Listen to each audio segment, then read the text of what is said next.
Hi, my name is Emeka, and today we're going to be looking at the Vikings Incognito Saddlebags. These will go on my Honda Rebel 300, and these will be the first bags I put on this bike. So, I have the right saddlebag and the left saddlebag here with me. They came in the mail a couple days ago, so this will be my first look at it. Each came with the mounting brackets as well. I'm not going to unwrap these because I don't want to lose the parts. So, first look. It's a pretty sturdy saddlebag. I thought it would be softer because of the soft material that it has, but the backing is actually pretty tough. And the back has a metal piece that holds all the mounting brackets that I have. These are also quick release as well. You just pull the cable and that releases it from the mount. So these are sleek looking. That's my first thought as well. They're not as big as some of the other saddlebags that I've seen, but I like these specifically because my Honda Rebel is a small bike, so anything bigger than that will make the bag look kind of bulky, in my opinion. So the inside of the bags have Velcros on the side that keep it secure when you're riding, so I'm sure the wind doesn't blow it up. And it has a mesh pocket at the top for small things. The inside of the bags are actually dry bags, which is actually pretty awesome because you never know when you're going to get some rain. And there are straps. You can always use straps. So the bag itself seems pretty well sewn together. The stitches look good. Yeah, I'm pretty happy with this product so far. So the top, so usually with dry bags, you usually roll the top down and then you buckle it. And that's what keeps everything nice and dry inside. It's pretty compact. The left saddlebag is basically the same, although the left saddlebag is a little taller than the right, as you can see. So the left one is 15 liters and the right one is 10 liters.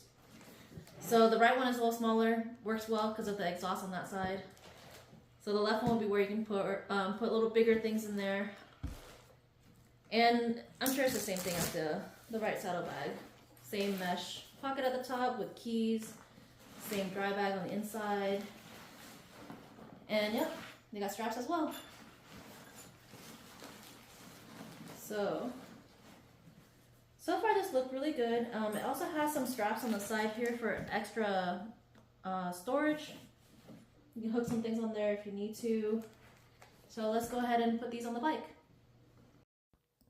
For the installation, the only tools I used were the drill, the ratchet, and a breaker bar.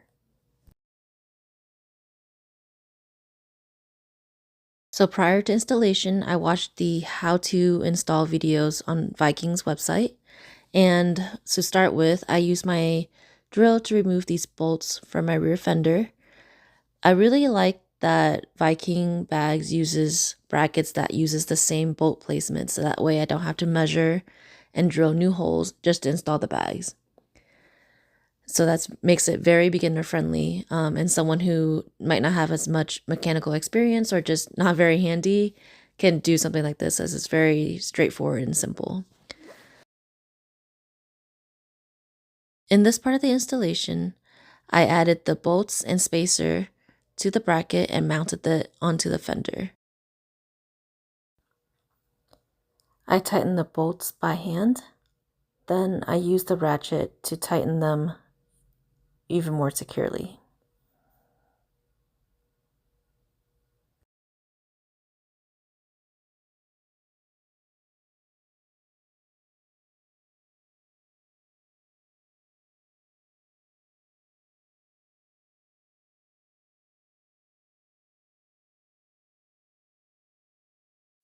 This was the final step I had to do before I add the bags onto the brackets. I used a breaker bar to tighten the bolts even more. The other side installation was the exact same way, following the same steps and using the same tools. I used my thumb to hold the lever down in order to open up the mechanism that locks onto the bracket. Then I just line up the bags to the brackets and they just slide into place. Overall, this whole process took me about 30 minutes to do, including cleanup, so it was really, really simple. I'm really happy with how these bags look on my Honda Rebel. They're definitely incognito because they give me the storage that I want without taking away from the aesthetic of the bike. And despite their slim appearance, these bags hold quite a bit. I packed for a weekend-long trip out of town, and I was able to hold all my clothes and my toiletries and an extra pair of shoes in these 2 bags. These bags are super secure on the bike. I took the bike onto the highway when I was going on my road trip, and these bags did not move. I didn't feel any vibration from them as I'm riding. Overall, I'm incredibly happy with these bags, and I highly recommend them for the Honda Rebel 300s.